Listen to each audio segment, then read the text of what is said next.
Hola, mi amor. Soy Esperanza. Tengo 62 años y vengo desde Puebla, México, para compartir con ustedes una historia que transformó mi vida por completo. Antes de comenzar, les agradecería mucho si le dan me gusta a este vídeo, en caso de que disfruten escuchar relatos reales de mujeres como nosotras. Les invito a suscribirse al canal y a dejarme saber en los comentarios desde qué país me están viendo, ya que me encanta saber que cuento con hermanas a lo largo de toda América Latina que me acompañan en estas charlas. Siéntense cómodas, mis queridas, porque lo que estoy a punto de contarles es algo que jamás imaginé que me sucedería a mí. Imaginen por un instante que su esposo les anuncia que se marchará a los Estados Unidos con la finalidad de buscar un futuro mejor para la familia, prometiendo trabajar arduamente allá para enviarles dinero. Ustedes, por su parte, se quedan esperando, haciendo sacrificios, cuidando el hogar y criando a sus hijos solas durante 7 largos años. 7 años, imagínense. Ahora, imaginen descubrir que todo, absolutamente todo, fue una vil mentira, que su marido nunca cruzó la frontera, que permaneció aquí mismo, en la misma ciudad, viviendo con su prima, su propia prima de sangre, burlándose de ustedes a cada instante. Pues bien, eso fue exactamente lo que me ocurrió a mí. Y cuando les revele los detalles, comprenderán por qué esta historia debe ser escuchada por todas aquellas mujeres que han depositado su confianza ciegamente en alguien. Porque lo que experimenté durante esos 7 años, y en particular lo que hice cuando descubrí la verdad, les demostrará que nunca, pero nunca, es demasiado tarde para recuperar nuestra dignidad. Preparen un té caliente, pónganse cómodas, porque esta historia lo tiene todo: traición, engaño, lágrimas, pero también algo muy importante que todas necesitamos escuchar. Tiene justicia, tiene venganza y tiene a una mujer de 62 años que tomó la firme decisión de que nadie, absolutamente nadie, volvería a burlarse de ella.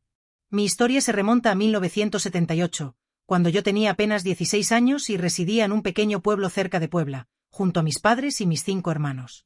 Éramos una familia humilde, de esas que labraban la tierra y vivían al día. Mi padre era campesino y mi madre lavaba ropa ajena para contribuir a los gastos del hogar. En aquella época, mis queridas, las mujeres no disponíamos de muchas opciones. O te casabas joven o te quedabas en casa para cuidar de tus padres. Conocí a Rodrigo cuando tenía 17 años en una fiesta del pueblo. Él tenía 23 y trabajaba en una fábrica de ladrillos. Era guapo, eso no puedo negarlo. Alto, moreno, con una mirada que te hacía sentir como si fueras la única mujer en el mundo. Me enamoré perdidamente, como solo se enamora una cuando es joven e ingenua. Me decía palabras hermosas, me prometía que tendríamos una casa propia, que nuestros hijos recibirían una buena educación, que a mi lado la vida sería diferente. Nos casamos cuando cumplí 18 años. Fue una boda sencilla en la iglesia del pueblo, con mis padres, los suyos y algunos tíos. Entre ellos se encontraba mi prima Valentina, de 20 años, hija de mi tía Remedios, hermana de mi madre. Valentina siempre había sido la más atractiva de la familia, la que tenía pretendientes esperando en fila. Era más alta que yo, con una larga cabellera ondulada y una risa contagiosa que encantaba a todos.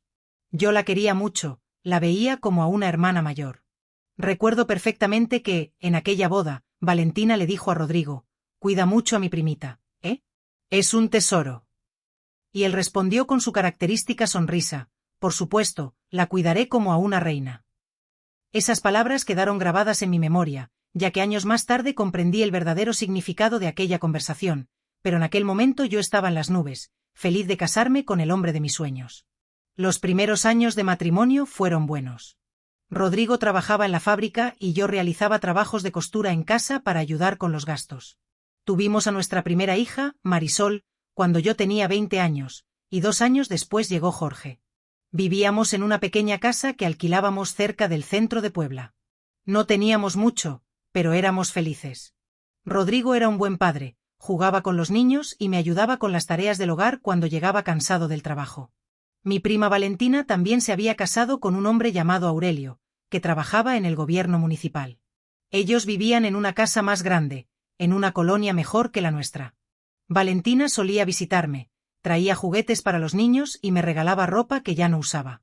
«Prima», me decía, «cuando Aurelio y yo tengamos hijos, serán como hermanitos de Marisol y Jorge». Me sentía afortunada de tener una prima tan cariñosa y generosa. En esa época, a principios de los años 80, muchos hombres del pueblo comenzaron a emigrar al norte, a los Estados Unidos, en busca de empleos mejor remunerados. Las esposas se quedaban aquí, cuidando a los hijos y esperando las remesas que enviaban desde allá. Era algo común, era lo que hacían las familias para salir adelante. Poco a poco, Rodrigo comenzó a hablar del tema. Esperanza, me decía, aquí en la fábrica no ganamos lo suficiente. Los niños necesitarán estudiar. Necesitamos una casa propia. Allá en Estados Unidos se gana en dólares. Al principio me resistía. No quería que se fuera, no quería quedarme sola con los niños, pero él insistía, será solo por unos años, mi amor. Junto el dinero suficiente y regreso. Vamos a comprar una casa, vamos a poner un pequeño negocio. Los niños irán a escuelas privadas.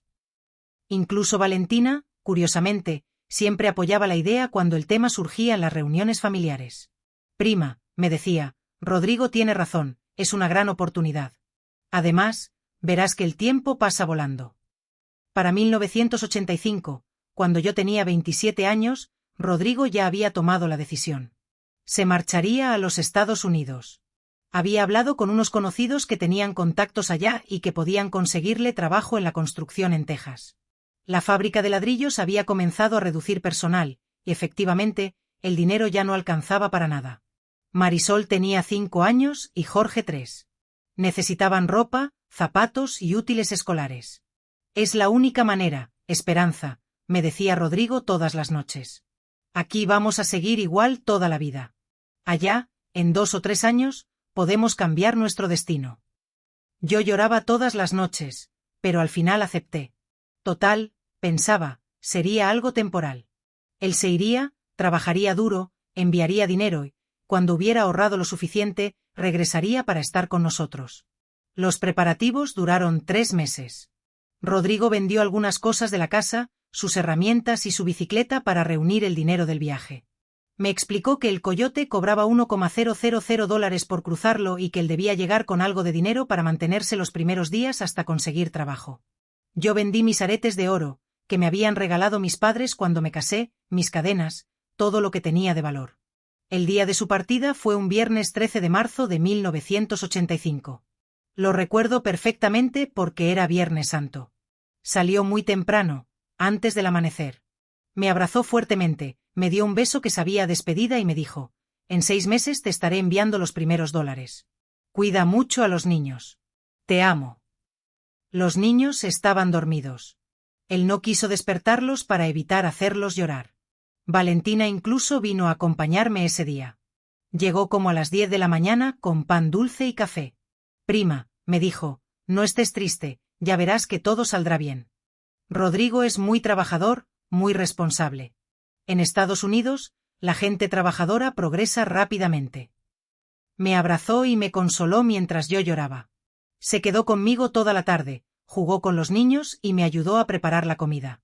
Recuerdo que, al despedirse, me dijo, cualquier cosa que necesites, lo que sea, me hablas. Somos familia. Los primeros días fueron los más difíciles. La casa se sentía vacía, silenciosa. Los niños preguntaban por su papá todos los días. ¿Cuándo va a regresar? ¿Por qué se fue? Yo les explicaba que papá se había ido a trabajar muy lejos para comprarles juguetes y una casa bonita, pero que nos amaba mucho y que pronto volvería. A las 2 semanas recibí la primera llamada. Rodrigo me habló desde Estados Unidos, desde una caseta telefónica. Me dijo que había llegado bien, que el viaje había sido difícil, pero que ya estaba en Texas y que había conseguido trabajo en una construcción. Su voz se escuchaba lejana, entrecortada, pero era él. Mi amor, me decía, extraño mucho a los niños y a ti. Este lugar es muy diferente, muy frío, pero el trabajo está bien. En 2 meses te enviaré los primeros $. Y, efectivamente, a los 2 meses llegó la primera remesa, $200, que se convertían en muchos pesos mexicanos en aquella época. Era más dinero del que habíamos visto junto en mucho tiempo. Me emocioné tanto que corrí a casa de Valentina para contárselo. Prima, le grité, llegó dinero de Rodrigo. Ya empezó a trabajar. Ella se alegró mucho, me abrazó y me felicitó. ¿Ves?, me dijo. Te dije que todo saldría bien. Con esos $200 compré ropa nueva para los niños, arreglé unas goteras de la casa, compré comida para todo el mes e incluso me sobró dinero para ahorrar. Me sentía tan orgullosa de mi marido, trabajando duro allá lejos para enviarnos dinero. Le escribí una carta larga contándole todo lo que había hecho con el dinero, cómo estaban los niños y cuánto le extrañábamos. Las llamadas llegaban cada 15 días, siempre desde casetas telefónicas. Rodrigo me contaba que trabajaba muchas horas, que vivía en un cuarto pequeño con otros mexicanos, que la comida era diferente y que extrañaba los frijoles y las tortillas de la casa. Pero vale la pena, mi amor, me decía, porque ustedes tendrán una vida mejor. Y yo le creía cada palabra. Durante los primeros meses, Valentina me visitaba con frecuencia, me ayudaba con las compras, y a veces, se quedaba a cuidar a los niños cuando yo tenía que hacer algún trámite. Era una gran compañía en aquellos momentos de soledad. Recuerdo que una vez, como a los 4 meses de la partida de Rodrigo, Marisol le preguntó, tía Valentina, ¿por qué mi papá no puede venir a vernos aunque sea un día? Y Valentina le respondió, porque, mi hija, cuando uno está en Estados Unidos no puede salir fácilmente. Si sale, ya no lo dejan regresar, pero cuando junte mucho dinero, vendrá para quedarse para siempre. Aquella respuesta me tranquilizó. Valentina parecía saber mucho sobre cómo funcionaban las cosas en Estados Unidos. Su esposo Aurelio tenía contactos en el gobierno, tal vez por eso sabía tanto. Me explicó que los trámites de los documentos tardaban años en resolverse y que, mientras tanto, los trabajadores mexicanos no podían regresar porque perdían su empleo y era muy difícil volver a cruzar la frontera. Las remesas llegaban cada 2 meses, siempre la misma cantidad, $200. A veces también llegaban cartas escritas con la letra de Rodrigo, que yo conocía bien. Me contaba sobre el trabajo, sobre el frío y sobre cómo había conocido a otros poblanos que trabajaban en la misma construcción. En una carta me decía, mi amor, aquí el trabajo es muy pesado, pero los patrones pagan bien. Ya tengo ahorrados $500. En 1 o 2 años podremos comprar esa casa que siempre quisimos. Yo guardaba todas las cartas en una caja de zapatos, las leía una y otra vez, especialmente en las noches, cuando me sentía muy sola. Los niños se habían acostumbrado a la rutina. Marisol había comenzado la primaria y Jorge iba al jardín de niños. Con el dinero que enviaba Rodrigo podía pagarles buenas escuelas privadas, comprarles uniformes bonitos y útiles de calidad. Mi vida se había convertido en una rutina de espera. Levantarme temprano, preparar a los niños para la escuela, limpiar la casa, ir al mercado, recoger a los niños, ayudarles con las tareas, preparar la cena, acostarlos y esperar.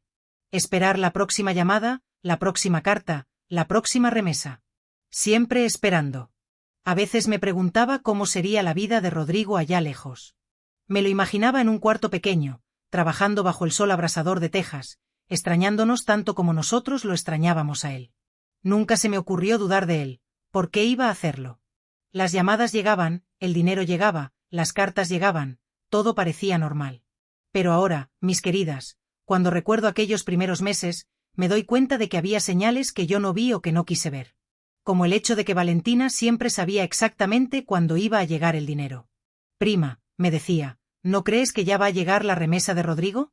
Y, efectivamente, al día siguiente o a los 2 días llegaba. O como que, a veces, cuando estábamos platicando y mencionaba algo que Rodrigo me había contado en las cartas, Valentina ya lo sabía.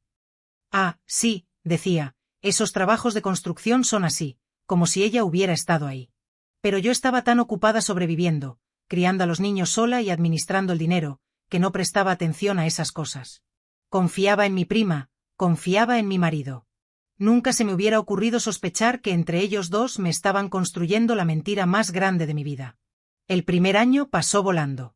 Para marzo de 1986, Rodrigo llevaba exactamente 1 año en Estados Unidos. Los niños habían crecido. Marisol ya sabía leer muy bien y Jorge había empezado a hacer preguntas más elaboradas sobre su papá. Mamá, me decía, ¿por qué mi papá no puede mandarnos una foto de dónde vive? Era una pregunta inocente, pero que me hizo pensar. Efectivamente, en todo 1 año no habíamos recibido ni una sola fotografía. Cuando le pregunté a Rodrigo en la siguiente llamada, me explicó que las cámaras eran muy caras en Estados Unidos y que el dinero que ganaba lo tenía que ahorrar para enviárnoslo a nosotros. Además, me dijo, mi amor, ¿para qué quieres fotos de este lugar tan feo? Mejor, cuando regrese, te llevo a conocer lugares bonitos aquí en México. Su explicación me convenció. Rodrigo siempre había sido práctico con el dinero. Para esas fechas, ya había establecido una rutina muy clara con las remesas. Cada 2 meses llegaban exactamente $200. Yo había aprendido a administrar ese dinero como una experta. Separaba lo de la renta, lo de la comida, lo de los gastos de los niños, lo de los servicios y siempre trataba de ahorrar algo para emergencias. Con $200 cada 2 meses podíamos vivir dignamente. No nos sobraba, pero tampoco nos faltaba lo básico. Valentina seguía siendo mi gran apoyo. Cada vez que yo me sentía muy sola o muy agobiada, ella aparecía como un ángel del cielo. Prima, me decía, no te desanimes. Ya ves que Rodrigo es cumplido con el dinero. Eso significa que está bien, que el trabajo le va bien. A veces traía dulces para los niños, otras veces me ayudaba con algún trámite o me acompañaba al mercado cuando las bolsas estaban muy pesadas. Pero empecé a notar algo curioso. Valentina siempre parecía tener dinero extra. Su esposo Aurelio trabajaba en el gobierno municipal, sí, pero no era un puesto muy alto. Sin embargo, ella siempre andaba bien vestida, con zapatos nuevos, con bolsas bonitas. Cuando le preguntaba, me decía que Aurelio había tenido algunos trabajos extras, que habían vendido un terreno que tenían por ahí. Siempre había una explicación. También noté que su casa había empezado a cambiar. Habían puesto piso nuevo, habían cambiado los muebles de la sala, habían comprado una televisión más grande. Todo esto durante el segundo año de ausencia de Rodrigo. Cuando le comenté lo bonita que se veía su casa, me dijo: «Ay, prima, es que Aurelio tuvo mucha suerte en el trabajo. Le dieron un ascenso y ahora gana mejor». Yo me alegraba por ella. Pensaba que se lo merecía. Las llamadas de Rodrigo seguían llegando cada 15 días, siempre desde casetas telefónicas, siempre con la misma historia. El trabajo estaba bien. Extrañaba mucho a la familia. Estaba ahorrando dinero para el regreso, pero empecé a notar que sus historias eran muy repetitivas. Siempre los mismos compañeros de trabajo, siempre los mismos jefes, siempre el mismo tipo de trabajo, como si fuera un disco rayado. Una vez, como al año y medio de su partida, decidí hacerle preguntas más específicas. «Mi amor», le dije, «cuéntame cómo es un día normal tuyo, a qué hora te levantas, qué desayunas, cómo es el lugar donde trabajas». Sus respuestas fueron muy vagas. «Pues mi vida es como la de cualquier trabajo. Me levanto temprano, desayuno lo que puedo comprar barato, llego al trabajo, trabajo todo el día, regreso cansado». No me dio detalles específicos, nombres de lugares, nada concreto. Esa conversación me dejó un poco inquieta, pero me convencí a mí misma de que Rodrigo estaba tan cansado que no tenía ganas de platicar mucho. Además, las llamadas desde casetas telefónicas eran caras. Había que hablar rápido. Tenía sentido que fuera directo al grano. Para el segundo año, los niños ya se habían acostumbrado completamente a la ausencia de su padre. Marisol, que ya tenía 7 años, a veces ni lo mencionaba. Jorge, de 5 años, a veces confundía la cara de Rodrigo en las fotos con otros señores que veía en la calle. Eso me partía el corazón, pero entendía que era normal. Los niños viven el presente, no pueden mantener viva la memoria de alguien que no ven. Yo había engordado como 10 kilos en esos 2 años. El estrés, la ansiedad, la rutina sedentaria, todo eso me había pasado factura. Me veía en el espejo y ya no me reconocía. Era una mujer de 29 años que parecía de 35. Tenía ojeras permanentes, el cabello sin brillo, la piel manchada por el estrés. Valentina me decía: «Prima, tienes que cuidarte más. Cuando regrese Rodrigo querrá encontrarte bonita». Para el tercer año, 1988, empezaron a suceder cosas extrañas. Un día fui al banco a cambiar los dólares que había mandado Rodrigo y el empleado me preguntó: «Señora, ¿estos dólares vienen de Estados Unidos?» Le dije que sí, que mi esposo trabajaba allá.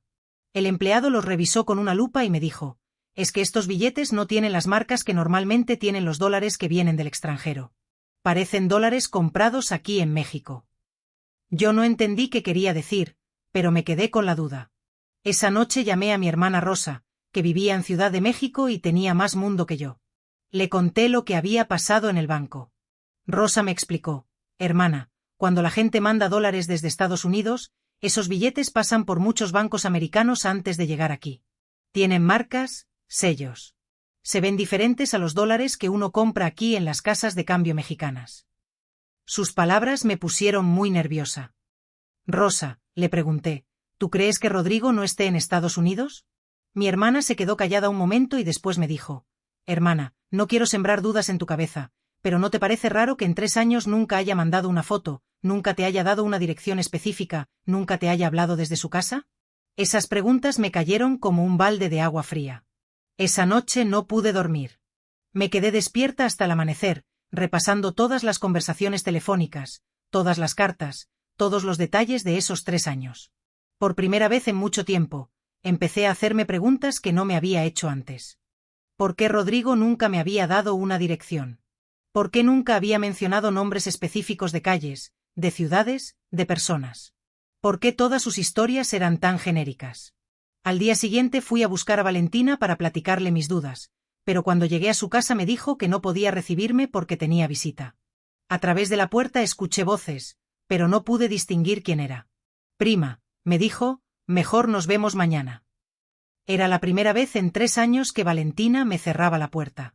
Aquella actitud me pareció muy extraña. Valentina siempre me recibía sin importar lo que estuviera haciendo. Su casa siempre había sido como mi segunda casa, pero ese día fue diferente. Había algo en su voz, en su manera de pararse en la puerta, que me dio muy mala espina. Caminé de regreso a mi casa muy pensativa. Las dudas que había sembrado mi hermana Rosa se habían convertido en sospechas reales y la actitud extraña de Valentina había echado más leña al fuego.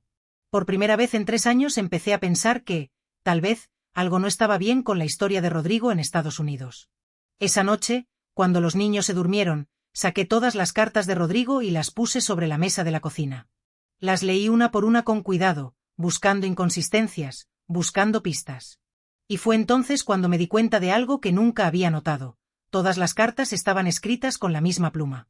Todas. En 3 años, Rodrigo había usado exactamente la misma pluma para escribir todas sus cartas. ¿No era eso muy raro? Además, revisando las fechas de los matasellos, me di cuenta de que todas las cartas habían sido enviadas desde la misma oficina postal en Texas. En 3 años, Rodrigo no se había movido de lugar ni una sola vez. No había cambiado de trabajo, de casa, de ciudad. Los trabajadores de la construcción normalmente se mueven mucho, van de proyecto en proyecto, pero, según las cartas, Rodrigo había estado en el mismo lugar exacto durante 3 años. Esas observaciones me inquietaron mucho. Decidí que, en la próxima llamada, le iba a hacer preguntas más directas, más específicas.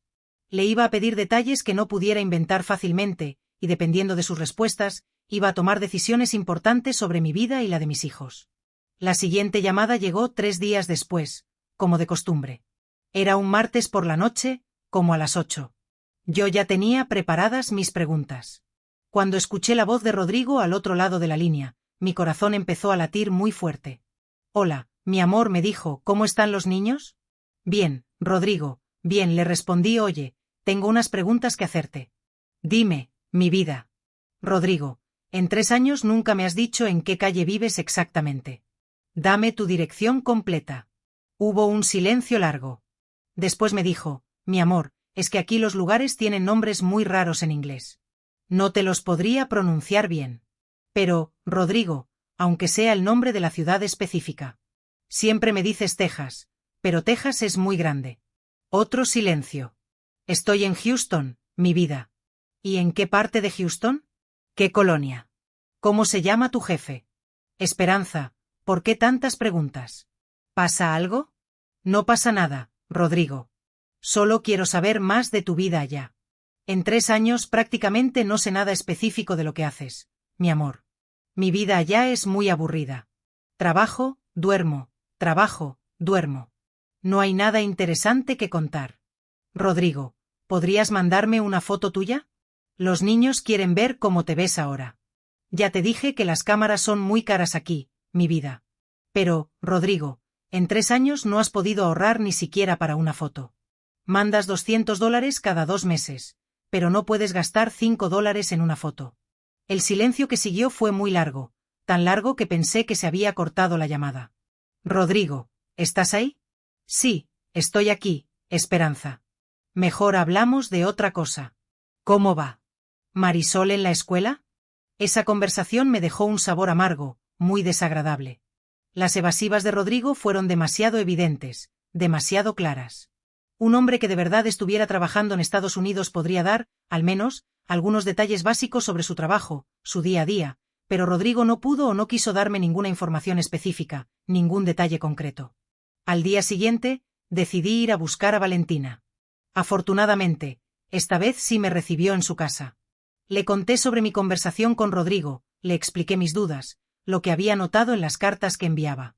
Esperaba que me tranquilizara, que me explicara las cosas como siempre lo hacía, con su paciencia y sabiduría características, pero su reacción fue muy diferente a lo que yo esperaba. Prima, me dijo, no deberías andar haciendo preguntas raras. Rodrigo está trabajando muy duro para ustedes, para que ustedes estén bien. ¿No te parece suficiente que mande dinero cada 2 meses? Deberías agradecerle eso. Pero yo insistí, Valentina, ¿no te parece extraño que en 3 años no haya mandado ni una sola foto? Ni siquiera una. Su respuesta me desconcertó, los hombres son así, prima, no les gustan esas cosas sentimentales. Además, puede que tenga miedo de que alguien vaya a meter problemas en su trabajo, por eso no quiere dar detalles. Todas sus respuestas sonaban forzadas, como si las hubiera ensayado una y otra vez antes de decirlas. Y había algo en sus ojos, una forma de no mirarme directamente a la cara, que me hizo sentir que me estaba mintiendo, que me ocultaba algo importante. Valentina, le dije, necesito pedirte un favor muy grande. Quiero que me acompañes a investigar sobre Rodrigo. Siento que algo no está bien, algo me dice que las cosas no son como parecen. Su cara cambió completamente al escuchar mis palabras, se puso pálida como un fantasma y empezó a tartamudear, visiblemente nerviosa. ¿Investigar? ¿Qué, prima? ¿Estás loca? Rodrigo es tu esposo. Deberías confiar en él, tener fe en él. Yo le respondí con firmeza, es justamente porque es mi esposo que necesito saber la verdad. No puedo seguir viviendo con esta incertidumbre. Valentina insistió, Esperanza, no te metas en problemas. Déjalo así, no busques más. Esa reacción me confirmó que algo definitivamente andaba mal, que mis sospechas tenían fundamento. Valentina estaba nerviosa, asustada incluso. ¿Por qué se asustaría tanto si no tuviera nada que esconder? Esa misma noche, decidí empezar mi propia investigación, por mi cuenta y riesgo. Fui a la terminal de autobuses y pregunté sobre los viajes a la frontera con Estados Unidos. El empleado me explicó todo el proceso, los documentos que se necesitaban para viajar, los puntos de cruce más comunes, los tiempos de viaje aproximados. Según él, para 1985, cuando Rodrigo supuestamente se fue a Estados Unidos, el viaje hasta la frontera tomaba al menos 2 días completos en autobús, sin contar los posibles retrasos. ¿Y usted sabe si hay registros de las personas que cruzan la frontera?, le pregunté con curiosidad. El empleado me respondió, señora, del lado mexicano sí hay registros. En las oficinas de migración tienen listas de todas las personas que salen del país, con su nombre y número de identificación. Esa información fue como un rayo de luz que iluminó mi camino.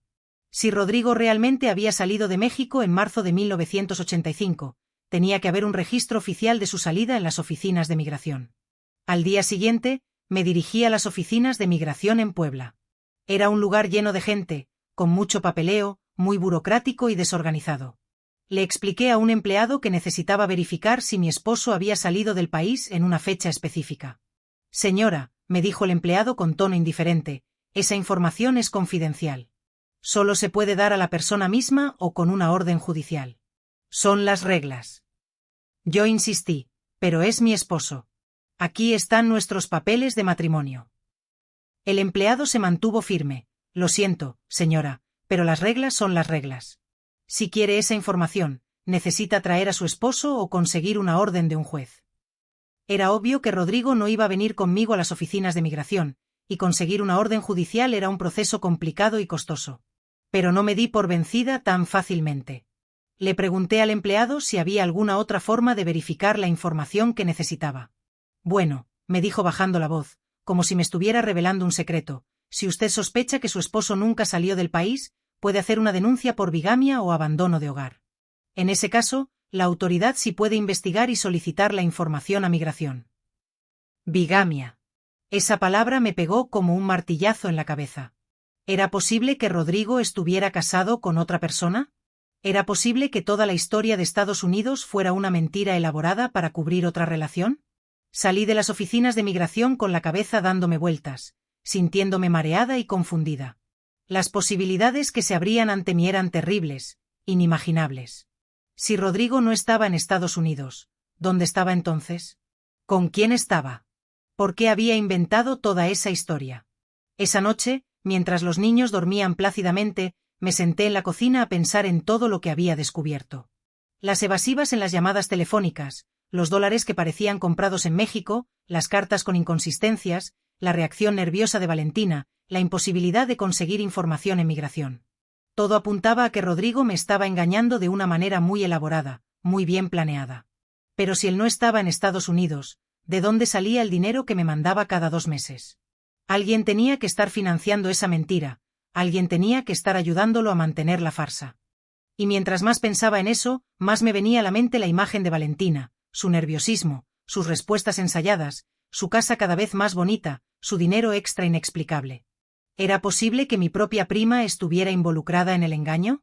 ¿Era posible que ella supiera dónde estaba realmente Rodrigo? ¿O algo peor? ¿Era posible que ella fuera la razón por la cual Rodrigo había inventado toda la historia de Estados Unidos? Esa noche no pude dormir nada. Me quedé despierta hasta el amanecer, ponderando todas las posibilidades, tratando de atar cabos sueltos, buscando una explicación lógica a todo lo que estaba sucediendo. Y para cuando salió el sol, ya había tomado una decisión firme. Iba a contratar a un investigador privado. Iba a llegar al fondo de este asunto, costara lo que costara, sin importar las consecuencias. Ya había desperdiciado 3 años de mi vida creyendo una mentira. No iba a desperdiciar ni un día más. El investigador privado se llamaba licenciado Herrera. Era un hombre de unos 50 años, delgado, con bigote, que tenía su oficina en el centro de Puebla. Me había costado mucho trabajo encontrarlo porque en esa época no había muchos investigadores privados en nuestra ciudad. Finalmente, una vecina me lo recomendó porque había ayudado a su hermana a encontrar a un esposo que se había fugado con el dinero del negocio familiar. Señora Esperanza, me dijo el licenciado Herrera cuando le expliqué mi situación, lo que usted me cuenta es más común de lo que se imagina. Muchos hombres usan la excusa de irse a Estados Unidos para cubrir otra relación. Es más fácil inventar esa historia que pedirle el divorcio a la esposa, enfrentarse a la verdad. Sus palabras me dolieron profundamente, pero al mismo tiempo me hicieron sentir que no estaba loca, que mis sospechas tenían fundamento, que no estaba imaginando cosas. ¿Cuánto va a costar la investigación?, le pregunté con voz temblorosa. Depende de qué tan complicado sea el caso, pero en promedio para una investigación básica estamos hablando de unos 500,000 pesos. 500,000 pesos era exactamente lo que yo tenía ahorrado de las remesas de 3 años, todo mi dinero para emergencias, el fruto de mi esfuerzo y sacrificio. Pero decidí que esa era la emergencia más grande de mi vida, que valía la pena invertir todo ese dinero en descubrir la verdad. Licenciado, ¿qué necesita de mí para empezar?, le pregunté con determinación. Necesito una foto reciente de su esposo, todos los datos que tenga sobre él, nombre completo, fecha de nacimiento, números de identificación. También necesito los nombres de todas las personas que podrían estar involucradas en el engaño, cualquier información que me pueda ser útil. Le di todos los datos de Rodrigo y después, con mucho dolor en el corazón, le di también todos los datos de Valentina. ¿Usted sospecha de su prima?, me preguntó el licenciado con curiosidad. No quiero sospechar de ella, pero hay cosas que no cuadran. Su dinero extra, su nerviosismo cuando le pregunto sobre Rodrigo, su insistencia en que no investigue. Todo eso me hace dudar. Entiendo. Vamos a investigar a ambos. En 2 semanas tengo resultados preliminares. Esas 2 semanas fueron las más largas de mi vida. Seguí con mi rutina normal, llevar a los niños a la escuela, hacer las labores de la casa, ir al mercado, pero por dentro era un manojo de nervios, una bomba a punto de estallar. Cada vez que sonaba el teléfono pensaba que era Rodrigo y no sabía cómo iba a poder hablar con él normalmente, sabiendo que lo estaba investigando, que estaba a punto de descubrir su gran mentira. Valentina vino a visitarme un par de veces durante esas 2 semanas. Yo traté de comportarme normal, pero era muy difícil. La miraba y me preguntaba si ella sabía algo que yo no sabía, si ella era cómplice de algún engaño, si ella me estaba viendo la cara de tonta desde hacía 3 años. Prima, me dijo una de esas veces, te veo muy nerviosa últimamente. ¿Estás bien? ¿Te pasa algo? Sí, Valentina, solo son cosas de la edad. Ya sabes cómo somos las mujeres, con nuestros cambios de humor. No habrás estado pensando tonterías sobre Rodrigo, ¿verdad? No vayas a empezar a imaginar cosas que no son. La forma en que me hizo esa pregunta me puso la piel de gallina, me hizo sentir un escalofrío en todo el cuerpo. Era como si supiera exactamente en qué estaba pensando, como si pudiera leer mis pensamientos. No, prima, qué tonterías voy a pensar. Es que te veo diferente, como desconfiada, como si no te fiaras de mí. No, Valentina, todo está bien. No te preocupes. Pero todo no estaba bien. Cada día que pasaba me sentía más ansiosa, más desesperada por saber la verdad, por descubrir qué estaba pasando realmente. Había momentos en que deseaba que el investigador me dijera que todo estaba bien, que Rodrigo efectivamente estaba en Estados Unidos y que yo estaba paranoica sin razón, que todo era producto de mi imaginación.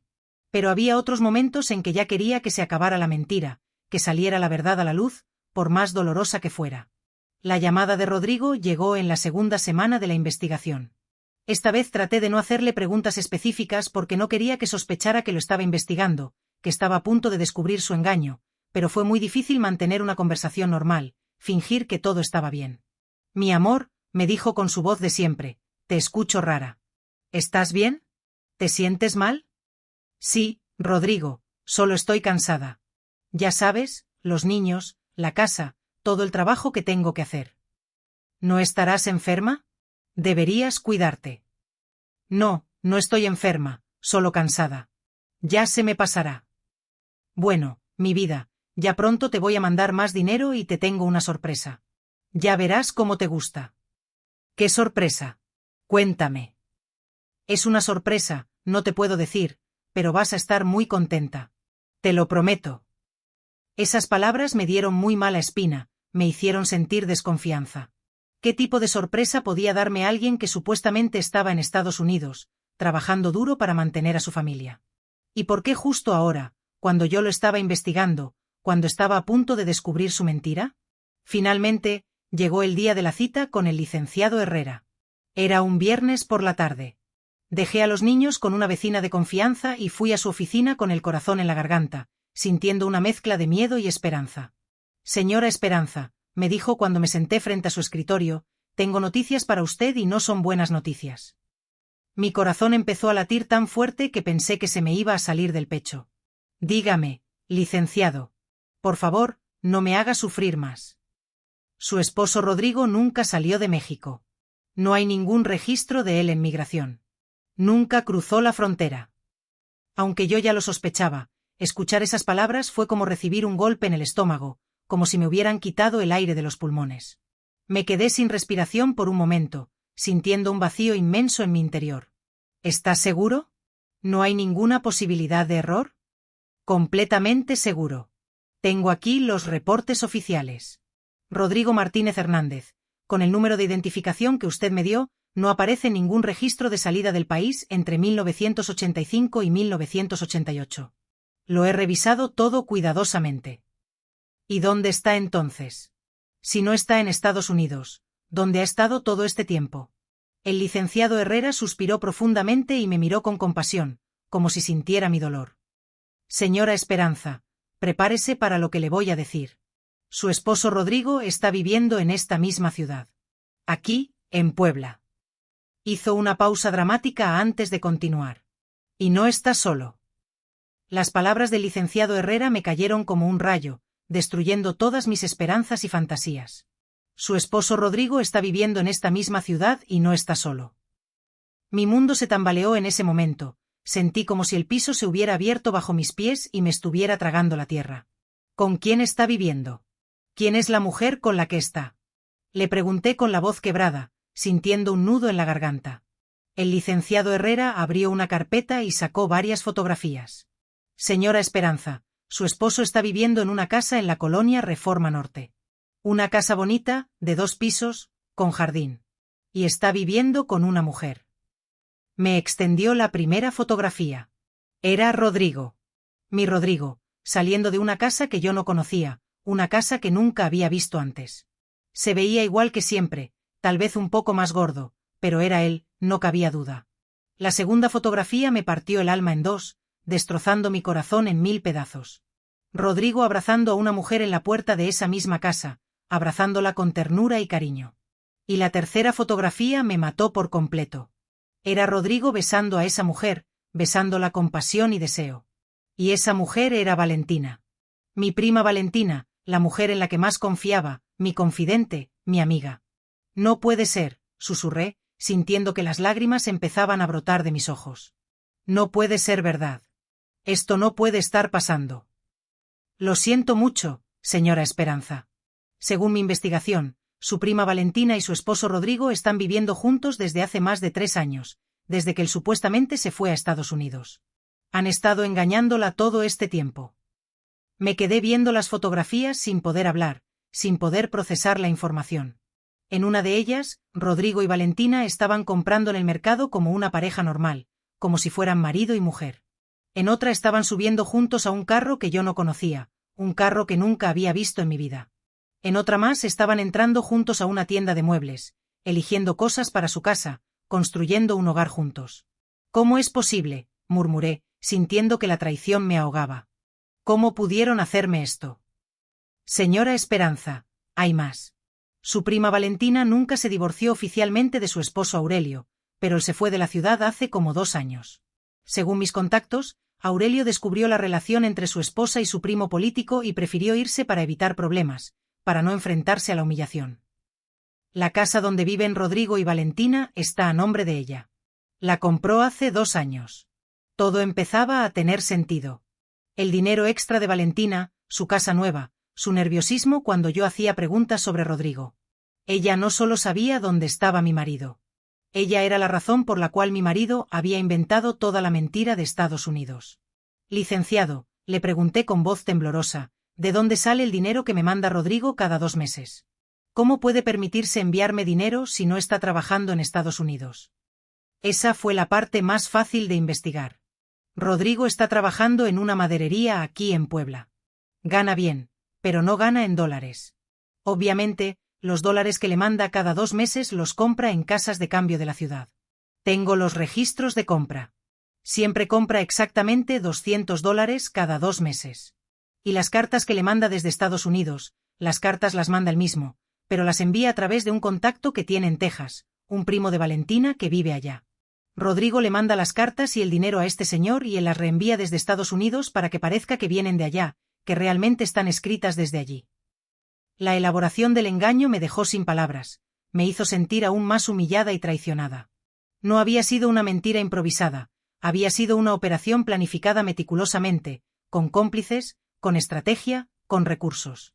Durante 3 años, Rodrigo y Valentina me habían estado construyendo una realidad falsa, una ilusión cruel, mientras ellos vivían su vida juntos en la misma ciudad donde yo me estaba muriendo de soledad, esperando su regreso. ¿Hay más información? ¿Hay algo más que deba saber? Le pregunté con voz apagada. Sí, señora Esperanza. Y esto es lo más doloroso de todo.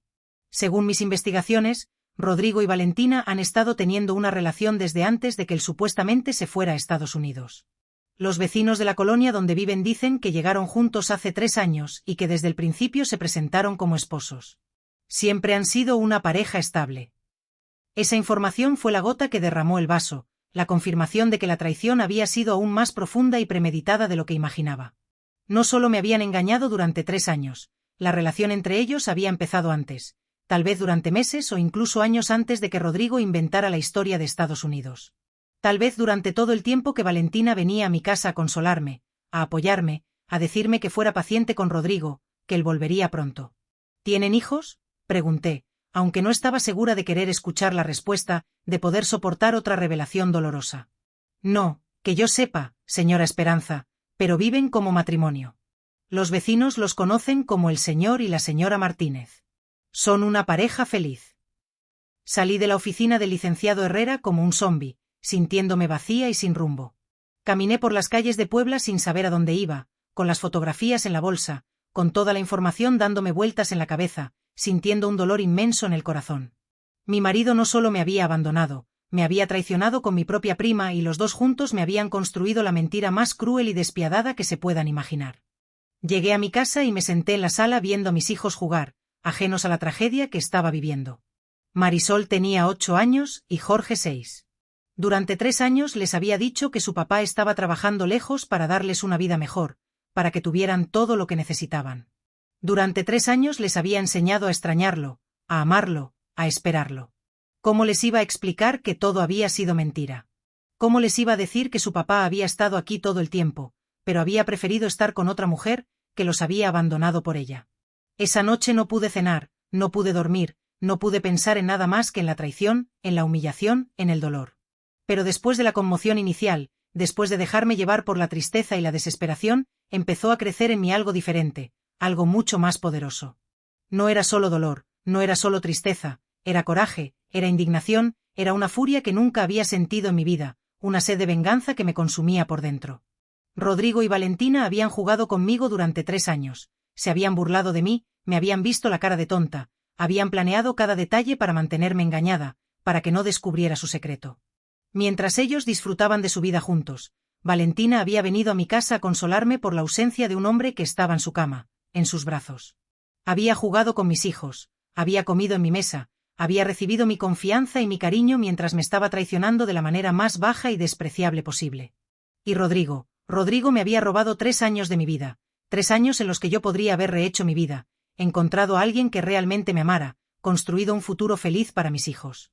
En lugar de eso, había estado esperando como una tonta un fantasma, creyendo en una mentira. Pero lo que más me dolía era pensar en mis hijos, en el daño que les habían hecho. Ellos habían crecido sin padre por una mentira, habían extrañado, habían esperado, habían amado a un hombre que los había abandonado sin explicación, que había preferido fingir que se había ido del país antes que asumir su responsabilidad como padre. Esa noche, mirando a mis hijos dormir plácidamente, tomé una decisión firme e irrevocable. No me iba a quedar callada. No iba a permitir que Rodrigo y Valentina siguieran disfrutando de su vida feliz mientras yo me quedaba con el dolor y la humillación. Iba a hacer que pagaran por lo que me habían hecho, por el daño que me habían causado a mí y a mis hijos. Iba a hacer que toda la gente supiera quiénes eran realmente, que todos conocieran su verdadera cara. Pero no iba a ser una venganza impulsiva, un arrebato de ira sin control. Iba a ser una venganza planeada, calculada, fría y despiadada, que les doliera tanto como me había dolido a mí su traición. Porque si algo había aprendido en esos 3 años de soledad y sufrimiento, era a ser paciente, a planificar, a esperar el momento correcto para actuar. Durante los siguientes días fingí que no sabía nada, que seguía creyendo en la mentira de Rodrigo. Seguí con mi rutina normal, como si nada hubiera pasado. Cuando Valentina vino a visitarme, la recibí como siempre, con una sonrisa fingida, aunque por dentro se me revolvía el estómago de verla fingir preocupación por mí, de verla actuar como si fuera mi amiga. Cuando Rodrigo me llamó por teléfono, hablé con él normalmente, con una voz dulce y cariñosa, aunque cada palabra suya me quemaba como ácido, me recordaba su traición. Mi amor, me dijo en una de esas llamadas, ¿te llegó el dinero de este mes? ¿Todo está bien? Sí, Rodrigo, ya llegó. Muchas gracias por enviárnoslo. ¿Cómo están los niños? ¿Te extrañan mucho? Bien, preguntando por ti como siempre. Dale muchos besos de mi parte. Ya pronto voy a poder regresar. Ya estoy ahorrando mucho dinero. ¿En serio? ¿Cuándo vas a volver? No sabes cuánto te extrañamos. Tal vez para fin de año, mi vida. Ya tengo bastantes ahorros. Espero que para entonces pueda arreglar mis papeles y volver a estar con ustedes. Fin de año. Era agosto de 1988. Rodrigo estaba planeando regresar de Estados Unidos en diciembre, según su historia. Seguramente había planeado toda una historia sobre cómo había ahorrado suficiente dinero, cómo había conseguido arreglar sus papeles, cómo finalmente podía volver con su familia y vivir feliz para siempre. Y probablemente pensaba que yo lo iba a recibir con los brazos abiertos, agradecida de que hubiera regresado, sin sospechar nada de su traición. Pero yo tenía otros planes para diciembre, unos planes muy diferentes a los suyos. Rodrigo y Valentina iban a saber lo que significaba ser humillados públicamente, avergonzados ante toda la gente que conocían. Iban a saber lo que se sentía que toda la gente los señalara, que toda la familia los juzgara, que toda la comunidad supiera exactamente quiénes eran, que todos conocieran su verdadera cara. Empecé a planificar mi venganza paso a paso, con cuidado y precisión. Primero, necesitaba más evidencia, pruebas irrefutables de su traición. Las fotografías del investigador eran buenas, pero yo quería más, quería algo que nadie pudiera negar, algo que demostrara sin lugar a dudas su relación. Segundo, necesitaba elegir el momento perfecto para ejecutar mi venganza, un momento en que el impacto fuera máximo, cuando hubiera la mayor cantidad de gente presente para presenciar su caída. Tercero, necesitaba asegurarme de que mis hijos estuvieran protegidos de todo el escándalo que se iba a armar, que no sufrieran las consecuencias de mis actos. Contraté de nuevo al licenciado Herrera, pero esta vez para que siguiera a Rodrigo y Valentina durante varias semanas más, para que documentara su rutina, sus lugares favoritos, sus horarios, todos los detalles de su vida juntos. Licenciado, le dije con determinación, necesito que me consiga la mayor cantidad de evidencia posible, fotografías, vídeos, si es posible, documentos, todo lo que pueda servir para demostrar que han estado viviendo juntos durante 3 años, que han estado engañándome a mí y a mis hijos. ¿Está planeando demandarlos?, me preguntó con curiosidad. Estoy planeando algo mucho mejor que una demanda, licenciado. Estoy planeando que toda la ciudad sepa quiénes son realmente, que todos conozcan su verdadera cara. Quiero que sufran como yo he sufrido. Durante las siguientes semanas estudié cada detalle de la vida de Rodrigo y Valentina, como si fuera un detective siguiendo la pista de un criminal. Supe que desayunaban todas las mañanas en un café del centro, que iban al mercado juntos todos los miércoles, que comían en el restaurante de Doña Leticia todos los viernes. Supe que habían abierto una cuenta de banco conjunta, que habían comprado un carro juntos, que se habían inscrito en un club deportivo como matrimonio, que hacían todo lo que hace una pareja normal. También supe algo muy importante, algo que me dio la clave para mi venganza. El 15 de septiembre, para las fiestas patrias, iban a ir juntos a la celebración en el Zócalo de la ciudad, al mismo evento al que toda mi familia iba cada año, al que iban todas las familias de la ciudad, el evento más público y concurrido del año, donde se reunía toda la comunidad. Ese iba a ser el momento perfecto para mi venganza, el lugar más público, el momento más visible, frente a toda la gente que los conocía, frente a toda mi familia, que había estado consolándome durante 3 años por la ausencia de Rodrigo, frente a toda la familia de Valentina, que había estado preguntando por Aurelio y fingiendo no saber por qué se había ido de la ciudad. Pero para que mi plan funcionara perfectamente, necesitaba una cosa más, algo crucial. Necesitaba que Rodrigo estuviera ahí no como Rodrigo el emigrante que había regresado de Estados Unidos, sino como Rodrigo el mentiroso que nunca se había ido, como el traidor que había estado engañándome a mí y a mis hijos durante 3 años. Necesitaba descubrir su engaño públicamente, no revelar que ya lo sabía desde hacía tiempo. Para eso planifiqué el detalle más importante de toda mi venganza, el elemento clave que haría que mi plan fuera infalible. Le iba a tender una trampa en la misma celebración del 15 de septiembre, una trampa que lo iba a obligar a él y a Valentina a quedar expuestos frente a toda la ciudad, sin posibilidad de negarlo, sin posibilidad de inventar otra mentira. Septiembre estaba a solo 3 semanas de distancia. 3 semanas para afinar todos los detalles de mi plan, para asegurarme de que todo saliera perfecto. 3 semanas para prepararme emocionalmente para el momento más importante de mi vida, el momento en que iba a vengarme de Rodrigo y Valentina por todo el daño que me habían hecho. 3 semanas para asegurarme de que mi venganza fuera perfecta, contundente e inolvidable. Porque después de 3 años de ser la víctima, de ser la engañada, de ser la humillada, finalmente había llegado el momento de ser la que tuviera el control, de tomar las riendas de mi vida y hacer justicia por mis propios medios. Las 3 semanas que faltaban para el 15 de septiembre las usé para perfeccionar cada detalle de mi plan, para asegurarme de que todo saliera como lo había imaginado. Había decidido que mi venganza tenía que ser perfecta, sin cabos sueltos, sin posibilidad de que Rodrigo y Valentina pudieran negar lo que había estado pasando durante 3 años, que no pudieran escapar de las consecuencias de sus actos. Primero contraté a un fotógrafo profesional, un experto en capturar momentos importantes. No quería depender solo de las fotografías del investigador privado, que aunque eran útiles, no tenían la calidad que yo necesitaba. Quería material de calidad, claro, indiscutible, que no dejara lugar a dudas sobre la relación entre Rodrigo y Valentina. El fotógrafo se llamaba señor Carranza. Era un hombre mayor que tenía un estudio fotográfico en el centro de Puebla, un lugar de renombre con muchos años de experiencia. Le expliqué la situación con detalle y él aceptó ayudarme sin dudarlo. Señora, me dijo con un tono de compasión y determinación, he visto muchos casos de infidelidad en mis 40 años de fotógrafo, pero el suyo es especialmente cruel, una traición imperdonable. Vamos a hacer que tengan las mejores evidencias posibles, fotografías que demuestren su engaño de una manera clara e irrefutable. El señor Carranza siguió a Rodrigo y Valentina durante 2 semanas completas, documentando cada uno de sus movimientos. Los fotografió saliendo juntos de la casa por la mañana, desayunando en el café, comprando en el mercado, entrando y saliendo del banco, besándose en el parque, como una pareja normal y enamorada. Pero lo más importante, los fotografió en situaciones que claramente demostraban que eran una pareja establecida, una pareja que llevaba mucho tiempo viviendo juntos, no 2 personas que se acababan de encontrar. También me consiguió algo muy valioso, una fotografía de la fachada de la casa donde vivían con el número visible, para que no hubiera dudas sobre su domicilio, y otra fotografía del carro que tenían registrado a nombre de los dos, pruebas materiales tangibles que nadie podía negar.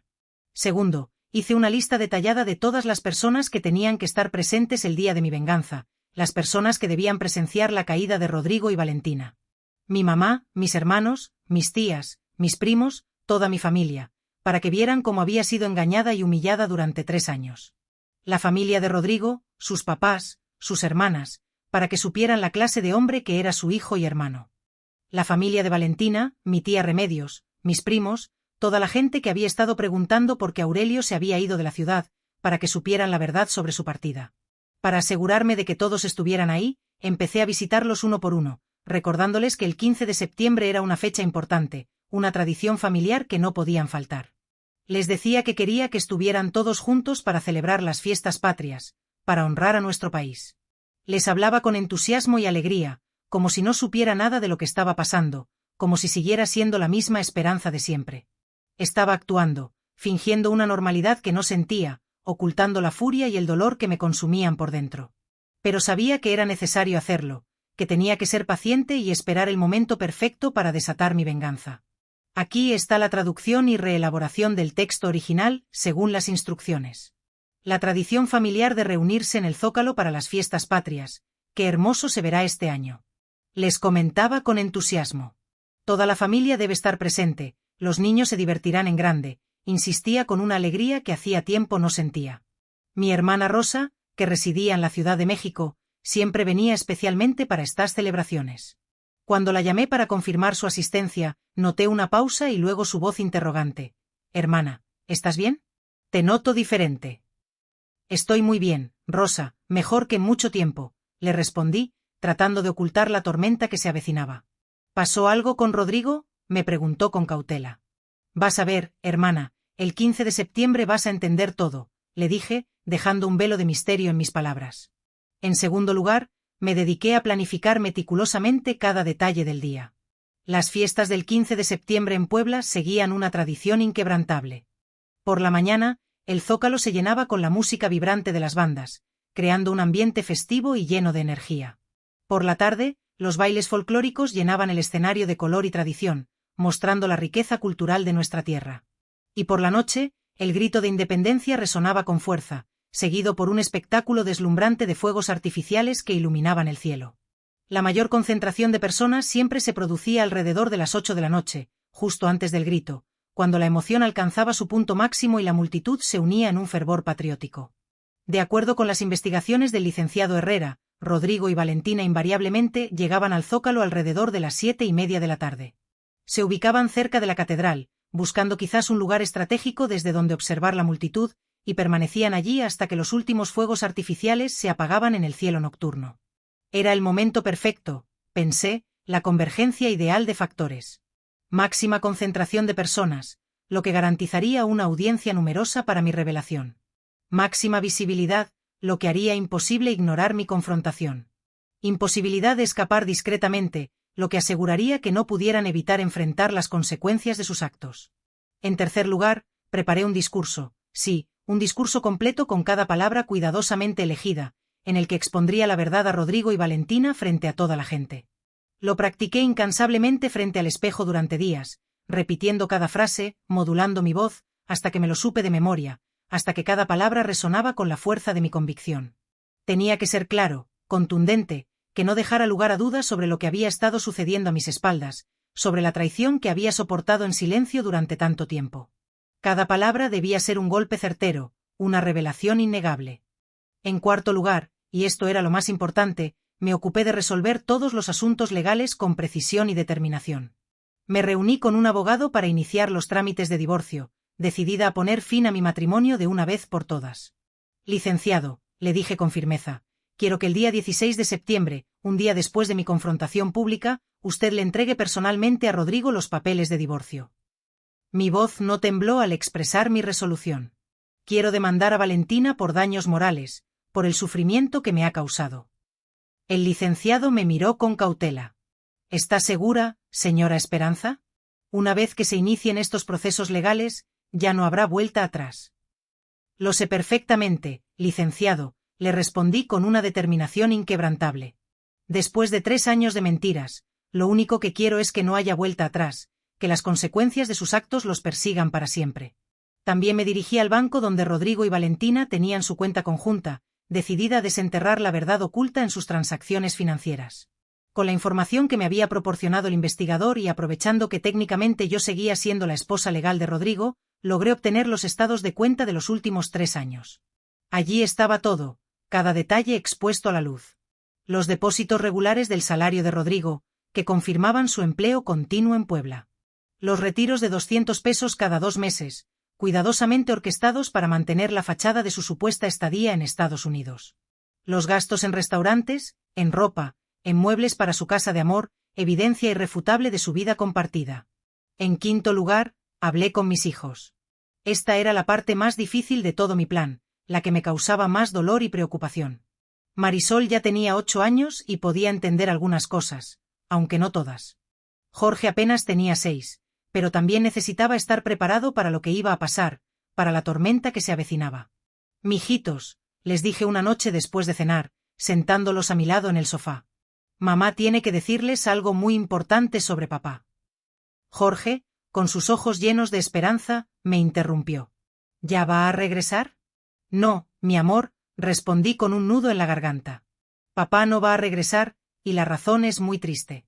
Les expliqué con palabras sencillas, que pudieran entender, que papá había estado mintiendo, que nunca se había ido a Estados Unidos, que había estado viviendo con otra señora. No les dije que era Valentina, no quería confundirlos más con el laberinto de traiciones. Solo les dije que íbamos a tener que enfrentar una situación difícil, pero que todo iba a salir bien porque nosotros 3 nos teníamos el uno al otro. Marisol rompió a llorar, su pequeño corazón sintiendo el peso de la pérdida. Jorge no entendió completamente, pero vio que su hermana lloraba y también se puso triste, contagiado por su dolor. Fue una de las noches más difíciles de mi vida, pero era necesario prepararlos, darles un mínimo de herramientas para afrontar la verdad. En sexto lugar, y por último, me preparé yo misma. Fui a la peluquería, decidida a renovar mi imagen, a mostrar al mundo una nueva versión de mí misma. Me compré un vestido nuevo, elegante y favorecedor, y zapatos nuevos que me permitieran caminar con confianza y determinación. No porque quisiera verme bonita para Rodrigo, él ya no merecía mi atención, sino porque quería que toda la gente me viera fuerte, digna, no como una víctima derrotada, sino como una mujer que se había negado a ser doblegada por la adversidad. Quería que cuando me recordaran en ese momento, me recordaran como una mujer que había tomado el control de su vida, que había desafiado la injusticia y había reclamado su poder.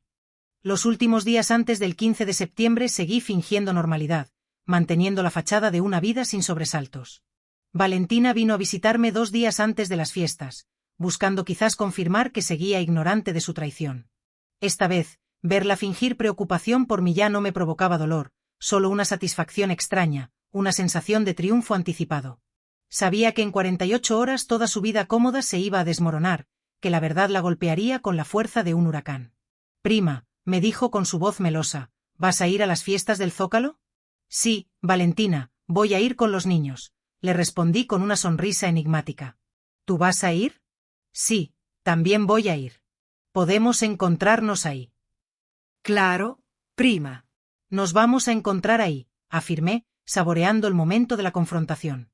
La noche del 14 de septiembre, cuando los niños se durmieron y la casa quedó en silencio, me senté en la sala y repasé una vez más todo mi plan, asegurándome de que no había cabos sueltos. Las fotografías estaban listas, ordenadas cronológicamente para mostrar la evolución de su relación. El discurso estaba preparado, cada palabra grabada en mi memoria. Los abogados estaban listos para actuar al día siguiente, listos para iniciar los trámites de divorcio y la demanda por daños morales. Mi familia iba a estar presente, brindándome su apoyo incondicional. Todo estaba en su lugar, meticulosamente planeado para garantizar el éxito de mi venganza. Por primera vez en 3 años me sentí poderosa, dueña de mi destino. Ya no era la mujer abandonada que esperaba noticias de un marido lejano, la víctima de un engaño cruel. Era una mujer que había descubierto la verdad y que estaba lista para hacer justicia, a recuperar lo que le habían robado. Esa noche dormí mejor que en mucho tiempo, porque sabía que al día siguiente finalmente iba a recuperar mi dignidad, que iba a poner fin a la farsa y a reclamar mi lugar en el mundo. El 15 de septiembre amaneció soleado y despejado, como si el cielo mismo estuviera celebrando mi inminente victoria. Era un día perfecto para las celebraciones patrias, y también perfecto para mi venganza. Me levanté temprano, llena de energía y determinación, desayuné con los niños, preparándolos para el día que se avecinaba. Los vestí con su ropa más bonita, como si fueran a una fiesta importante. Marisol llevaba un vestido blanco con listones verdes y rojos, muy apropiado para las fiestas patrias, un símbolo de su conexión con nuestras raíces. Jorge llevaba una camisa blanca y un pantalón de mezclilla, un atuendo sencillo pero elegante. «Mami», me preguntó Marisol mientras le peinaba el cabello, sus ojos llenos de curiosidad y un toque de temor. «¿Hoy va a pasar algo malo?» «No, mi amor», le respondí con una sonrisa tranquilizadora. «Hoy va a pasar algo necesario, algo que debemos hacer, y después de hoy todo va a estar mejor para nosotros». A las 5 de la tarde empecé a arreglarme, tomándome mi tiempo para crear la imagen que quería proyectar. Me puse el vestido nuevo que había comprado, azul marino, elegante pero no llamativo, que resaltaba mis mejores atributos sin ser provocador. Me maquillé cuidadosamente, resaltando mis ojos y mis labios, pero sin exagerar. Me peiné, creando un estilo sofisticado y moderno. Me puse mis mejores aretes, un regalo de mi madre, que brillaban con una luz especial. Cuando me vi en el espejo, no reconocí a la mujer que me miraba. Ya no era la Esperanza triste y abandonada de los últimos 3 años, la mujer que había perdido su brillo y su confianza. Era una mujer determinada, fuerte, lista para la batalla, una guerrera dispuesta a defender su honor. En mi bolso llevaba todo lo que necesitaba para mi venganza, las armas que iba a utilizar para desmantelar su farsa. Las fotografías del investigador, que mostraban su vida secreta en detalle. Las fotografías del señor Carranza, que confirmaban su aventura ilícita. Los estados de cuenta del banco, que revelaban sus manejos financieros fraudulentos. Una copia de los registros de migración, que demostraban que Rodrigo nunca había salido del país. Era un arsenal de evidencias irrefutables, una colección de verdades que nadie podría negar. Llegamos al Zócalo a las 6:30 de la tarde. Ya había mucha gente, familias con niños, grupos de jóvenes, vendedores ambulantes, músicos. El ambiente era festivo, alegre, lleno de energía. La gente estaba emocionada por las celebraciones, anticipando el grito de independencia y los fuegos artificiales. No sabían que en menos de 2 horas iban a presenciar el escándalo más grande que había tenido lugar en ese Zócalo en muchos años, una confrontación que cambiaría la vida de muchas personas.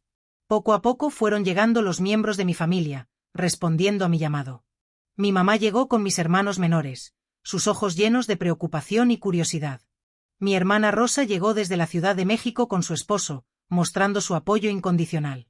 Mis tías llegaron con sus esposos e hijos, creando un círculo de amor y protección a mi alrededor. Para las 7:30, casi toda mi familia extendida estaba reunida cerca de la catedral, exactamente donde yo sabía que Rodrigo y Valentina iban a aparecer, creando un muro de fuerza y solidaridad. «Esperanza», me dijo mi mamá, mirándome con detenimiento. «Te ves muy bonita hoy, ¿alguna razón especial?» «Sí, mamá, hoy es un día muy especial para mí», le respondí, sin revelar mis intenciones. Mi hermana Rosa me miró con curiosidad, tratando de descifrar el misterio en mis ojos. Ella sabía que algo estaba pasando, pero no sabía que la tormenta estaba a punto de estallar. A las 7:45 los vi llegar. Rodrigo y Valentina aparecieron por la esquina noreste del Zócalo, tomados de la mano, actuando como una pareja enamorada, vestidos como si fueran a una gala importante. Rodrigo llevaba una camisa beige y pantalón café, un atuendo elegante pero discreto. Valentina llevaba un vestido rojo que yo nunca le había visto, un símbolo de su nueva vida, de su transformación en la mujer que había robado a mi marido. Se veían felices, relajados, ajenos a la tormenta que se avecinaba. Como una pareja que no tiene nada que esconder, que se siente segura en su mentira. Mi corazón empezó a latir muy fuerte, pero no de nervios, sino de emoción, de anticipación. Finalmente había llegado el momento que había estado esperando durante semanas, el clímax de mi plan de venganza. Los vi acercarse al área donde siempre se colocaban, cerca de la catedral, buscando quizás un lugar estratégico para observar la multitud. Estaban a menos de 20 metros de donde estaba yo con mi familia, lo suficientemente cerca para que mi confrontación fuera inevitable. Era perfecto. No podrían escapar sin que los viera toda la gente que estaba ahí, sin que su mentira fuera expuesta a la luz pública. Esperé hasta que estuvieran completamente instalados en su lugar, hasta que se sintieran cómodos y seguros, confiados en su farsa. El programa oficial estaba a punto de empezar, la música comenzaba a sonar, y el ambiente se llenaba de expectativa. Había cada vez más gente concentrada en esa área, atraída por la promesa de la celebración. Era el momento perfecto, la convergencia de todos los factores que necesitaba para llevar a cabo mi venganza. Dejé a mis hijos con mi hermana Rosa, confiando en su cuidado y protección. Cuídalos, le dije en voz baja, con un tono de urgencia. En 5 minutos vas a entender por qué. Caminé directamente hacia donde estaban Rodrigo y Valentina, mi corazón latiendo con fuerza, mi determinación inquebrantable. A medida que me acercaba, mi resolución se hacía más fuerte, mi furia crecía con cada paso. Ya no había vuelta atrás, no podía permitirme dudar. Esto tenía que pasar, era necesario para mi sanación, para recuperar mi dignidad. Cuando estuve a unos 5 metros de ellos, Valentina me vio primero. Su cara cambió completamente, se puso pálida como un papel, su expresión radiante se desvaneció en un instante. Le dio un codazo a Rodrigo y le susurró algo al oído, tratando de advertirle del peligro que se acercaba. Rodrigo volteó y me vio caminando hacia ellos, su rostro mostrando una mezcla de sorpresa, pánico y culpabilidad. En ese momento supe que ellos sabían que yo sabía, que habían anticipado mi confrontación. Tal vez habían notado que los estaban siguiendo, tal vez alguien les había contado que yo había estado haciendo preguntas, pero ya era demasiado tarde para ellos, no podían evitar enfrentar la verdad. Me planté frente a los dos, a menos de 2 metros de distancia, desafiándolos con mi mirada. La gente que estaba alrededor empezó a notar que algo estaba pasando, susurros comenzaron a circular, y las conversaciones se fueron callando poco a poco. «Hola, Rodrigo», le dije con voz fuerte y clara, mi voz resonando en el silencio que se había creado. «¿Cómo está el trabajo en Estados Unidos?» Rodrigo se quedó mudo, incapaz de articular una sola palabra, su rostro mostrando una mezcla de vergüenza y temor. «Hola, Valentina», le dije a mi prima, mi voz llena de sarcasmo. «¿Cómo está Aurelio? Ya regresó de su viaje». Valentina tampoco pudo hablar, su rostro reflejando la misma consternación que Rodrigo. Los dos se quedaron parados ahí como estatuas, paralizados por el miedo, con las caras descompuestas, incapaces de reaccionar. Para ese momento ya había llamado la atención de mucha gente, la multitud se había reunido a nuestro alrededor, curiosa por presenciar el drama que se estaba desarrollando. Mi familia, que estaba cerca, empezó a acercarse, mostrando su apoyo incondicional. Otra gente que nos conocía también se acercó, intrigada por el escándalo. ¿No me van a saludar?, les dije, subiendo la voz para que más gente pudiera escuchar, asegurándome de que mi mensaje llegara a todos los rincones. Después de 3 años sin vernos, Rodrigo, después de 3 años de tu trabajo tan duro en Estados Unidos. Rodrigo, finalmente, logró hablar, su voz temblorosa y débil. Esperanza, yo puedo explicarte. ¿Explicarme qué, Rodrigo?, le interrumpí con furia. ¿Explicarme por qué durante 3 años me dijiste que estabas en Estados Unidos, cuando en realidad estabas aquí en Puebla viviendo con mi prima? Un murmullo se extendió entre la gente que estaba escuchando, sorprendida por la revelación. Mi familia se acercó más, con caras de confusión total, tratando de comprender la magnitud de la traición. ¿Explicarme por qué me mandabas 200 pesos cada 2 meses para mantener la mentira, mientras gastabas tu salario real en esta casa que compraron juntos? Saqué de mi bolso las fotografías más claras, la evidencia irrefutable de su engaño. Rodrigo y Valentina saliendo juntos de su casa, besándose en la puerta, comprando juntos en el mercado. ¿O prefieres explicarme por qué durante 3 años, Valentina, venías a mi casa a consolarme por la ausencia de un hombre que estaba en tu cama? Para ese momento ya se había formado un círculo de por lo menos 50 personas alrededor de nosotros, todas atentas al drama que se estaba desarrollando. Mi familia estaba en shock completo, incapaz de procesar la traición. La familia de Rodrigo, que también había llegado para las fiestas, se acercó al escuchar el escándalo, mostrando su preocupación y confusión. Mi tía Remedios, la mamá de Valentina, se abrió paso entre la gente, su rostro lleno de ira y consternación. «¿Qué está pasando aquí?», gritó, exigiendo una explicación. «Lo que está pasando, tía Remedios, es que su hija y mi marido me han estado engañando durante 3 años», le respondí con firmeza. Rodrigo nunca se fue a Estados Unidos, ha estado viviendo con Valentina desde que supuestamente se fue al norte. Le mostré las fotografías a mi tía, exponiendo la verdad ante sus ojos. Le mostré los estados de cuenta del banco, revelando sus manejos financieros fraudulentos. Le mostré los registros de migración, que confirmaban que Rodrigo nunca había salido del país. «Aquí están las pruebas, tía», le dije con vehemencia. «Su hija no solo se robó a mi marido, me ayudó a creer una mentira durante 3 años, mientras yo criaba a mis hijos sola, pensando que su papá estaba trabajando lejos para darnos una vida mejor. Mi tía Remedios se quedó viendo las fotografías con la boca abierta, sin poder creer lo que veía. Después miró a su hija con una expresión que jamás había visto, una mezcla de decepción, coraje y vergüenza. «Valentina», le gritó con furia. «¿Es cierto esto?» Valentina finalmente habló, pero con voz temblorosa y llena de culpa. «Mamá, nosotros, es complicado». «¿Complicado?», le grité con indignación. «¿Complicado es mentirle a una prima que te quería como hermana? ¿Complicado es venir a mi casa a fingir preocupación por mi marido cuando lo tenías en tu cama?» La gente empezó a murmurar más fuerte, el escándalo se extendía como la pólvora. Algunos empezaron a tomar fotos con sus cámaras, capturando el momento para la posteridad. El escándalo era público, visible, innegable, ya no había forma de ocultar la verdad. Rodrigo trató de acercarse a mí, buscando una oportunidad para hablar en privado. «Esperanza, por favor, vamos a hablar en privado», suplicó. «No», le grité con furia.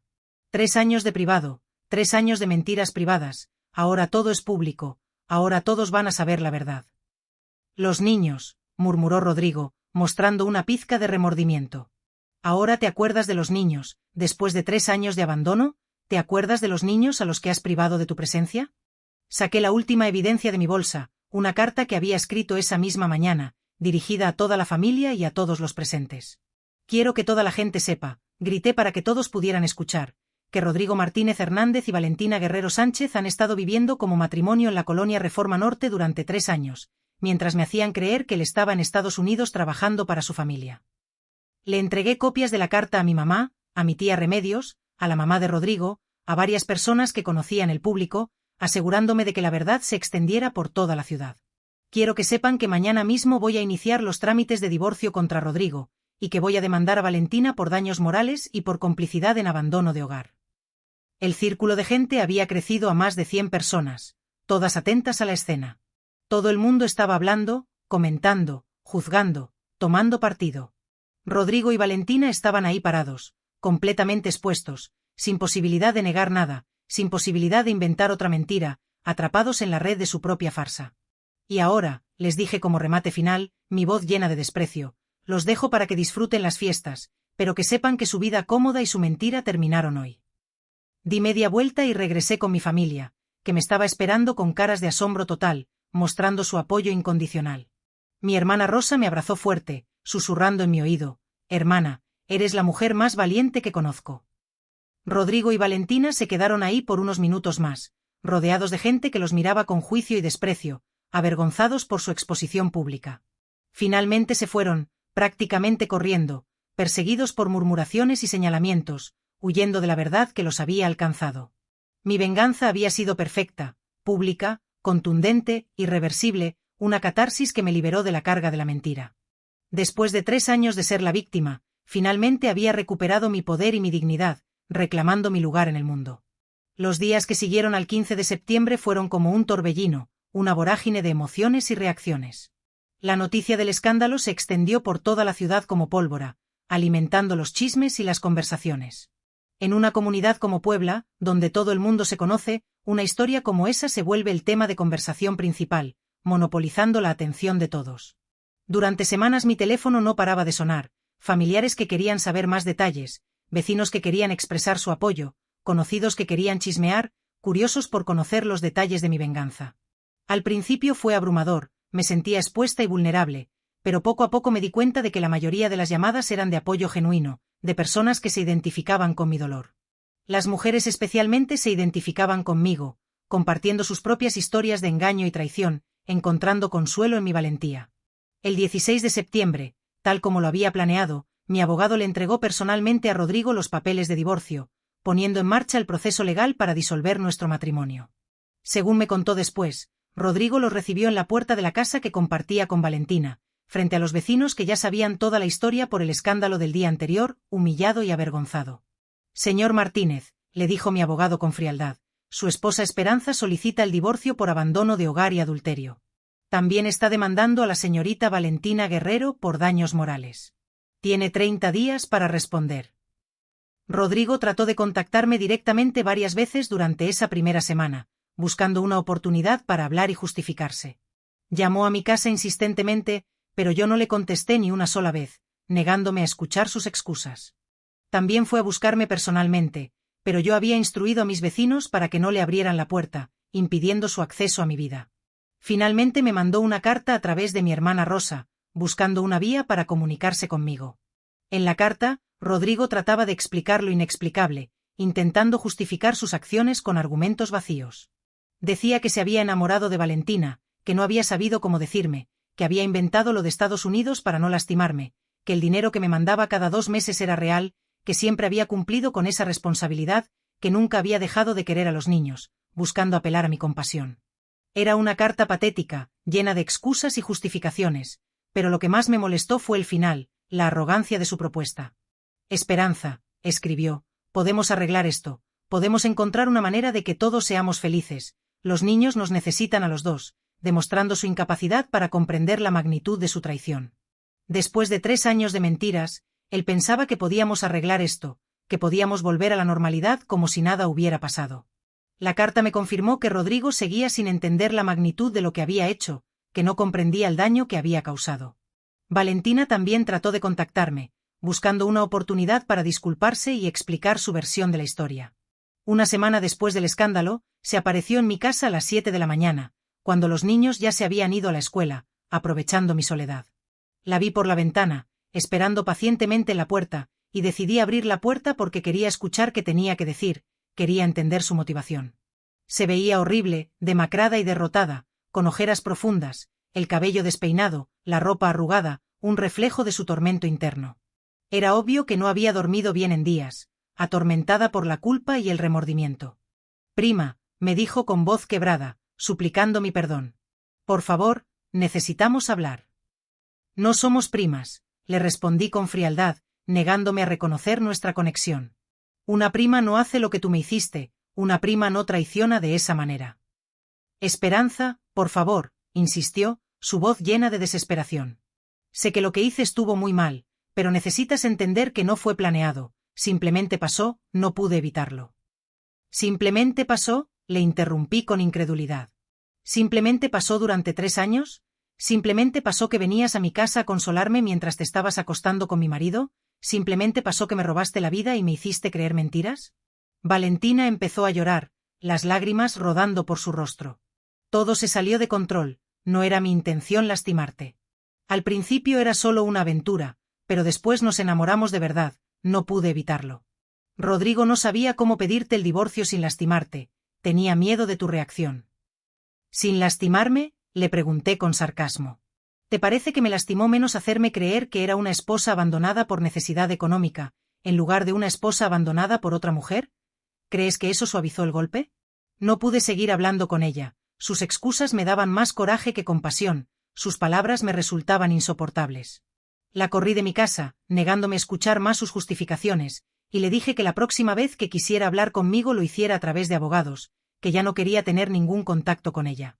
Mientras tanto, los procedimientos legales avanzaban rápidamente, siguiendo su curso inevitable. Mi abogado me informó que el caso era muy sólido, que teníamos todas las de ganar. Señora Esperanza, me dijo con confianza, tenemos evidencia irrefutable de adulterio, abandono de hogar y engaño sostenido durante 3 años. El divorcio va a proceder sin problemas y probablemente también la demanda por daños morales. La justicia está de su lado.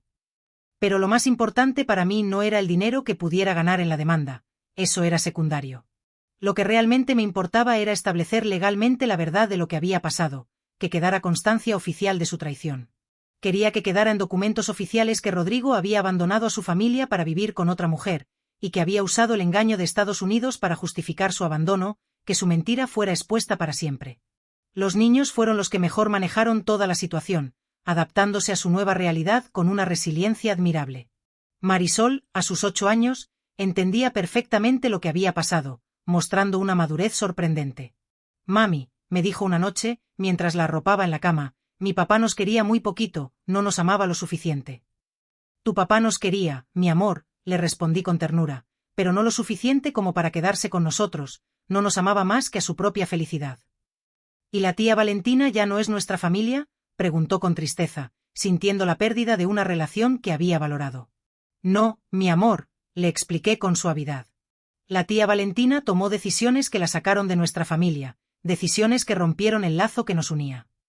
Jorge, siendo más pequeño, solo entendía que papá no iba a regresar, pero que eso estaba bien porque mamá estaba más contenta, y esa era la verdad. Y era cierto, después del escándalo inicial, yo me sentía más en paz de lo que me había sentido en años, liberada del peso de la mentira. Por primera vez en 3 años no tenía que esperar llamadas telefónicas, no tenía que esperar remesas, no tenía que esperar cartas, no tenía que esperar nada. Mi vida me pertenecía completamente, era libre de tomar mis propias decisiones. Decidí usar el dinero que había ahorrado de las remesas, el fruto de mi sacrificio, para hacer cambios importantes en mi vida, para construir un nuevo futuro para mí y mis hijos. Primero me mudé de la casa que había compartido con Rodrigo, una casa llena de recuerdos falsos, de esperanzas construidas sobre mentiras, de sueños que nunca se harían realidad. Renté una casa más pequeña, pero más bonita y acogedora, en una colonia diferente, donde podía empezar de cero con mis hijos, creando un nuevo hogar lleno de amor y alegría. Segundo, me inscribí en un curso de computación, decidida a adquirir nuevas habilidades. Era 1988 y las computadoras estaban empezando a llegar a México, prometiendo revolucionar el mundo. Yo sabía que el futuro iba a requerir nuevas habilidades, y no quería quedarme atrás. A los 30 años no era demasiado tarde para aprender cosas nuevas, para reinventarme. Tercero, empecé un pequeño negocio de comida casera, aprovechando mi talento culinario. Siempre había sido buena cocinera, y con la libertad de no tener que esperar a un marido ausente, podía dedicar tiempo y energía a generar mis propios ingresos, a ser independiente. Empecé vendiendo tamales y pozole los fines de semana, ofreciendo mis productos a los vecinos y amigos, y poco a poco fui construyendo una clientela fiel, atraída por el sabor de mi comida y la calidez de mi atención. La reacción de la comunidad fue mayormente positiva, recibiendo el apoyo y el aliento de muchas personas. Las mujeres me veían como una heroína, una mujer que había tenido el valor de confrontar públicamente a su marido infiel, convirtiéndome en un ejemplo de valentía y determinación. Los hombres tenían reacciones más mixtas, mostrando una diversidad de opiniones. Algunos me admiraban por mi coraje, otros pensaban que había sido demasiado dura, que había exagerado la situación, pero me daba igual lo que pensaran los hombres, su opinión no me importaba. Yo había recuperado mi dignidad, y eso era lo único que importaba, era lo que me daba fuerzas para seguir adelante. Mi familia me apoyó completamente, brindándome su amor y su comprensión. Mi mamá, después del shock inicial, me dijo con sabiduría: «Mi hija, hiciste lo correcto, no podías seguir viviendo en esa mentira, nadie tiene derecho a burlarse de ti de esa manera, mereces ser feliz». Mis hermanos también me respaldaron, ofreciéndome su ayuda incondicional. Rosa me dijo con admiración: «Hermana, lo que hiciste va a inspirar a muchas mujeres a no aguantar engaños, a defender su dignidad, eres una fuente de inspiración». La familia de Rodrigo reaccionó de manera diferente, mostrando su decepción y su frustración. Sus papás trataron de mediar, de convencerme de que perdonara a Rodrigo para que la familia no se destruyera, buscando una reconciliación imposible. Pero yo ya había tomado mi decisión, era irreversible. No iba a regresar con un hombre que me había mentido durante 3 años, que había traicionado mi confianza, sin importar las presiones familiares. 6 meses después del escándalo, el divorcio fue oficialmente aprobado, poniendo fin a mi matrimonio. Rodrigo no se opuso, aceptando su destino. Sabía que no tenía argumentos legales para defenderse, que la verdad estaba de mi lado. La demanda contra Valentina también procedió, y aunque el monto que me pagó no fue enorme, fue satisfactorio saber que hubo consecuencias legales para sus acciones, que no se salió con la suya. Para finales de 1989, mi nueva vida estaba completamente establecida, una vida construida sobre la verdad y la honestidad. Mi negocio de comida estaba creciendo, atrayendo a más clientes y generando más ingresos. Había terminado el curso de computación, y había conseguido un trabajo de medio tiempo en una oficina, utilizando mis nuevas habilidades. Los niños estaban adaptándose bien a su nueva realidad, floreciendo en su nuevo hogar. Y yo, por primera vez en muchos años, era completamente feliz, una felicidad genuina. No la felicidad construida sobre mentiras que había tenido durante mi matrimonio, sino una felicidad real basada en mi propia fuerza y mis propios logros, una felicidad que nadie podía arrebatarme. Han pasado más de 30 años desde aquel 15 de septiembre de 1988, y puedo decirles con total honestidad que fue el día más importante de mi vida. No porque haya sido fácil, no porque haya sido bonito, sino porque fue el día en que decidí que nadie más iba a controlar mi historia, que iba a tomar las riendas de mi propio destino. Mis hijos crecieron y se convirtieron en adultos maravillosos, personas de bien que han contribuido a la sociedad. Marisol se hizo doctora, siguiendo su vocación de ayudar a los demás, se casó con un hombre bueno, que la respeta y la ama de verdad, y me dio 3 nietos hermosos, que son la alegría de mi vida. Jorge se hizo ingeniero, destacándose en su profesión, también se casó y me dio 2 nietas preciosas, que me llenan de orgullo. Los dos me dicen siempre que mi ejemplo les enseñó que nunca hay que conformarse con mentiras, que la verdad, por dolorosa que sea, siempre es mejor que vivir en el engaño, y que la dignidad es el valor más importante que tenemos. Mi negocio de comida creció tanto que logré abrir un restaurante pequeño pero próspero, donde ofrecía mis platillos tradicionales a un público más amplio. Durante 20 años fui mi propia jefa, creando un ambiente de trabajo familiar y acogedor, empleando a varias mujeres de la comunidad y brindándoles oportunidades de crecimiento. Me retiré cómodamente a los 55 años, disfrutando de mi jubilación con plenitud. Nunca me volví a casar, no porque no haya tenido oportunidades, sino porque aprendí a estar completa conmigo misma, a encontrar la felicidad en mi propia compañía. ¿Qué pasó con Rodrigo y Valentina? Su historia no tuvo el final feliz que seguramente esperaban, su traición los persiguió. A los 2 años de mi escándalo público. En parte, porque el escándalo había erosionado profundamente su reputación en la ciudad. Valentina se vio obligada a asumir la carga económica del hogar, lo que generó tensiones insoportables entre ambos. Hacia 1991, Rodrigo había desarrollado una dependencia del alcohol y se tornó agresivo con Valentina. Ella, que había sacrificado un matrimonio estable por él, se encontró ahora con un hombre amargado, sin empleo y con tendencias violentas. En 1992, Rodrigo sufrió un grave accidente automovilístico al conducir en estado de ebriedad. Milagrosamente sobrevivió, pero quedó con una discapacidad permanente en una pierna. Valentina lo cuidó abnegadamente durante algunos años, pero para 1995 ya no pudo soportarlo más. Lo abandonó y se mudó a Guadalajara, buscando un nuevo comienzo en una ciudad donde nadie conocía su pasado. Rodrigo se quedó solo, subsistiendo con una pensión por discapacidad, en la misma casa que había sido testigo de sus primeros años de felicidad juntos. Yo me enteré de toda esta debacle, no por haberlos estado vigilando, sino porque en una ciudad tan pequeña como Puebla, las noticias vuelan de boca en boca. Y aunque no voy a engañarlas diciéndoles que sentí lástima por ellos, tampoco experimenté satisfacción alguna por su sufrimiento. Para cuando sus problemas alcanzaron su punto álgido, yo ya había construido una vida tan plena y satisfactoria que sus desgracias me parecían, en cierto modo, irrelevantes. Lo que sí me produce una profunda satisfacción es saber que mi historia ha servido de inspiración para muchas otras mujeres. A lo largo de todos estos años, he recibido visitas de señoras que me han contado cómo mi ejemplo les infundió el valor necesario para confrontar a maridos infieles, para romper con relaciones tóxicas y para tomar las riendas de sus propias vidas.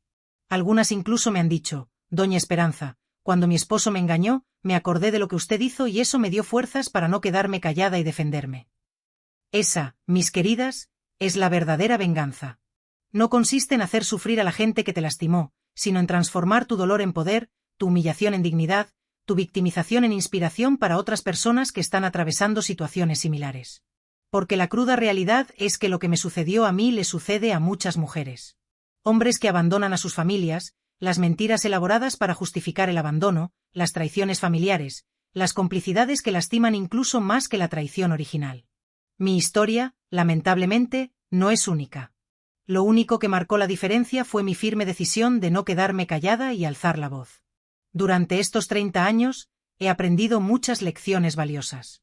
He aprendido que la edad nunca es una barrera para empezar de nuevo. Cuando confronté a Rodrigo y Valentina, yo tenía apenas 30 años y 2 hijos pequeños a mi cargo. Mucha gente pensaba que era demasiado tarde para rehacer mi vida, pero demostré que no era así. A los 30 años, a los 40, a los 50, a los 60, siempre es un buen momento para tomar decisiones que nos devuelvan la dignidad y el respeto propio. He aprendido que la verdad, por más dolorosa que pueda ser, siempre libera más que las mentiras cómodas. Durante 3 largos años viví inmersa en una mentira que me brindaba una falsa sensación de tranquilidad. Mi marido trabajaba lejos, pero me amaba profundamente y regresaría a casa algún día. Esa mentira era mucho más fácil de sobrellevar que la cruda verdad. Mi marido me había abandonado por otra mujer, pero la mentira me mantenía paralizada, aferrada a una esperanza vana.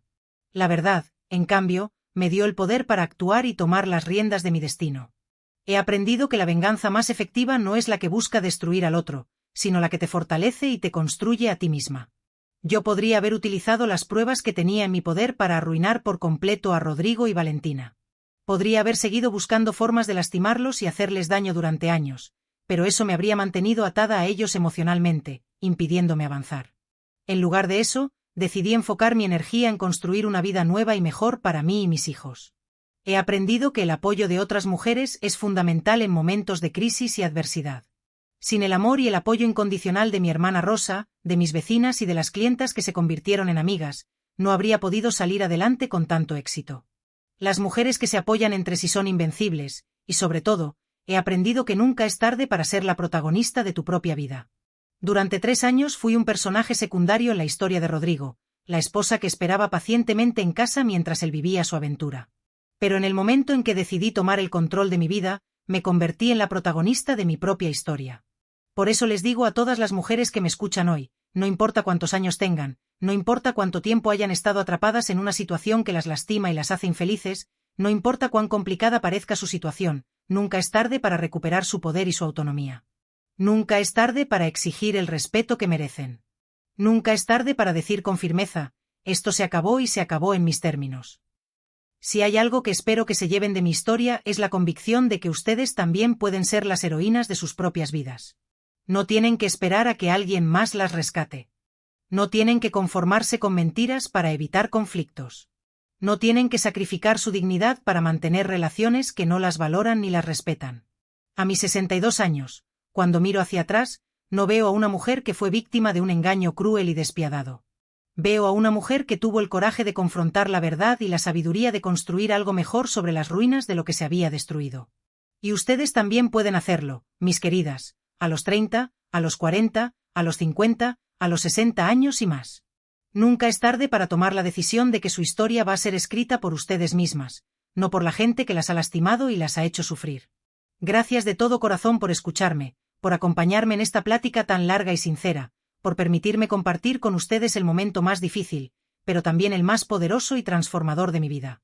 Si mi historia les sirve para tomar sus propias decisiones valientes y empoderadoras, entonces habrá valido la pena haberla contado. Cuídense mucho, respétense siempre y recuerden, nunca, pero nunca es demasiado tarde para recuperar su dignidad y tomar las riendas de su destino. M.